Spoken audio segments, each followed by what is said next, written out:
બીજી શાળામાં જવાનું થયું ત્યારે મને આ શાળામાંથી બહાર જવાનું મન ન થતું હતું, કારણ કે આ શાળા નહીં પણ મારો એક પરિવાર બની ચૂક્યો હતો. આ શાળા તરફથી મને માન, સન્માન, પ્રોત્સાહન, સહકાર બધું જ મળ્યું છે. તો હું આજે મને આ સુનેરો અવસર મળ્યો છે કે હું મારી શાળા વિશે કંઈક બોલી શકું. તો એ મોકો હું ક્યારે છોડી શકું નહીં. આજે હું મારી શાળા વિશે તમને કહેવા માંગુ છું, તો તમે સૌ શાંતિથી સાંભળજો. મારી શાળા એટલે કે મારું પરિવાર, બરાબર છે ને? તમે જે શાળામાં અભ્યાસ કરો એ તમારો પરિવાર બની જાય છે. તો આપણે આપણી શાળાને પરિવાર માનીને આગળ વધીએ તે આપણા માટે માન, સન્માનથી પણ આગળ હોય છે. મારા આ શિક્ષકશ્રીઓ કે જેમણે મને હું નાની હતી ત્યારથી લઈને મોટી થઈ ત્યાં સુધી મને શિક્ષણ તો આપ્યું જ છે, પણ સાથે સાથે સ્પર્ધામાં કઈ રીતે ભાગ લેવો, કઈ રીતે કોઈની સાથે વાત કરવી, સમાજમાં કઈ રીતે વર્તન કરવું, એનું ઘડતર પણ મને મારા શિક્ષકશ્રીઓએ શીખવ્યું છે. આજે સૌ કહે છે કે ખાનગી શાળાઓમાં એડમિશન આપણે લેવું જોઈએ. શા માટે? કારણ કે ત્યાં આવા વાર્ષિક મહોત્સવ થાય છે, ધૂમધામથી થાય છે, ત્યાં વિદ્યાર્થીઓને ઇનામ વિતરણ કરવામાં આવે છે. પણ એ લોકો એ નથી વિચારતા કે તમે જોયું છે કે ખાનગી શાળામાં તમે અભ્યાસ કરજો પણ શું થશે? 1 મહિનો થશે, 2 મહિના થશે, પછી તમારી પાસે ફી માંગવામાં આવશે, બરાબર ને? અને જો તમે 1 કે 2 મહિના ફી પે કરવામાં મોડા પડશો તો શું કરશે? તમને શાળામાંથી કાઢી મૂકવામાં આવશે. તો તમે જ વિચારો કે શિક્ષણ છે કે પછી પૈસા થકી મળતું શિક્ષણ છે? સાચું શિક્ષણ કયું કહેવાય? જે વિનામૂલ્ય શિક્ષણ મળે. અને સરકારી શાળામાં તમારી પાસે કોઈ મૂલ્ય લેવામાં આવતું નથી, વિનામૂલ્યે તમને શિક્ષણ આપવામાં આવી રહ્યું છે. તો આવો મોકો આપણે છોડવો જ ન જોઈએ. ખાનગી શાળાઓમાં જે શિક્ષકશ્રીઓ ભણાવે છે એ સારા હોય છે, પણ એ લોકો કરતા જે સરકારી શાળામાં શિક્ષક ભણાવે છે એ ઘણી મહેનત બાદ પરીક્ષાઓ પાસ કરીને તમારી સમક્ષ આગળ આવે છે. તો તમે જ વિચારો કે તમને કોની પાસેથી સારું શિક્ષણ મળી શકે છે? સમજ્યા તમે? એક વિચારો જેવી વાત છે કે આ બિલ્ડિંગ છે એટલી મોટી તમારી સામે, બરાબર? આ 4-5 માળની બિલ્ડિંગ છે. જો આ બિલ્ડિંગનો પાયો મજબૂત નહીં કરવામાં આવે તો શું થશે? આ બિલ્ડિંગ ટકી શકશે ઉપર? ટકી શકશે કે નહીં? નહીં ટકે ને?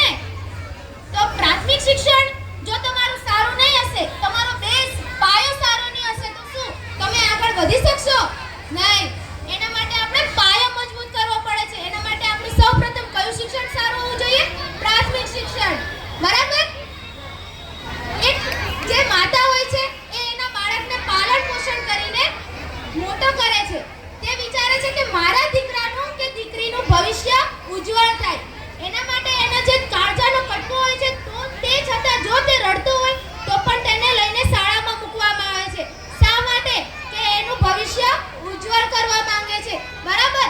તો તમે જ વિચારો કે એની માતા જે એનો અધિકાર હોય છે કે બાળકોને શિક્ષણ અપાવવું, પણ એ જાતે એને શિક્ષણ આપી નથી શકતી. એના માટે એને શું જરૂરી છે?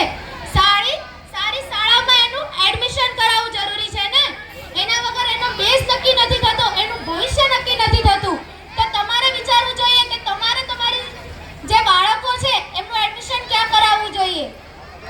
જ્યાં પૈસા લઈને શિક્ષણ આપવામાં આવે છે ત્યાં કરાવવું જોઈએ કે જ્યાં વિનામૂલ્યે સારું શિક્ષણ આપવામાં આવે છે ત્યાં કરવું જોઈએ? તમે કોઈ મારો જવાબ આપશો? ક્યાં એડમિશન કરાવવું જોઈએ? શાળામાં, સરકારી શાળામાં. શા માટે? ત્યાં તમને શિક્ષણ તો આપવામાં આવે છે પણ સાથે સાથે તમારું પોષણ, આહાર, બરાબર?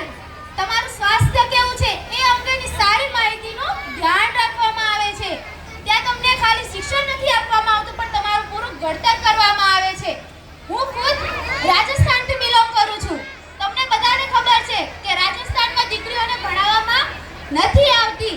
તો આ મારા જે શાળાના શિક્ષકશ્રીઓ જે બેઠા છે ને, જ્યારે મારા માતા પિતાએ મારો સહકાર નહીં આપ્યો હતો ત્યારે મારા શિક્ષકશ્રીઓએ મારો સહકાર આપ્યો હતો. તો તેમનો આભાર હું દિલથી માનું છું કે એમના થકી હું આજે તમારી સામે ઊભી છું. વિચારો કે આ લોકો દીકરીઓને એટલું માન સન્માન આપે છે, આગળ લાવવા માને છે. તો તમારે પણ એક માતા થકી તમારે પણ તમારી દીકરીઓને શું આગળ વધારવી જોઈએ? દીકરાઓને તો આગળ વધારજો પણ દીકરીઓને પણ સાથે સાથે એમના પગ ઉપર ઊભી કરજો. કારણ કે આગળ જતા કોઈ માતા પિતા કે કોઈ ભાઈ બહેન કામ નથી આવતું, પણ એનું સાચું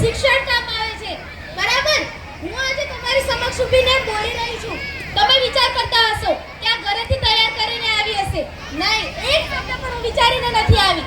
જ્યારે મેં મારી શાળામાં આ 10 વર્ષ પછી આજે પગ મૂક્યો છે, ત્યારે મેં મારી ખાલી શાળાને જોઈ છે, મારા શિક્ષકશ્રીઓને જોયા છે અને એમને જોઈને હું તમારી સામે બોલી રહી છું. એમના વિશે કોઈ તૈયારી નથી કે કંઈ જ નથી, પણ આ એમના થકી મને મળેલું ટેલેન્ટ છે.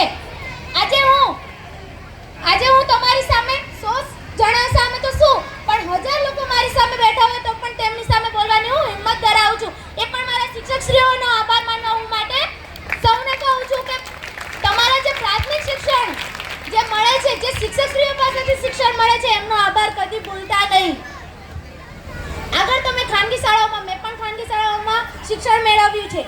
મને પૂરેપૂરો ખ્યાલ આવી ગયો છે કે આજે 10 વર્ષ પછી જ્યારે આ વાર્ષિક મહોત્સવ યોજવામાં આવ્યો, ત્યારે મને મારા શિક્ષકશ્રીએ કોલ કરીને કહ્યું કે તમારે અમારી શાળામાં મહેમાન તરીકે આવવાનું છે. તો વિચાર કરો કે મને કેટલું મનમાં ગૌરવ થયું હશે કે 10 વર્ષ પછી પણ મારા શિક્ષકશ્રીને મારું તસવીર યાદ છે કે આ છોકરી મારી શાળામાં ભણતી હતી અને એને આ ગ્રેજ્યુએશન કમ્પ્લીટ કર્યું છે.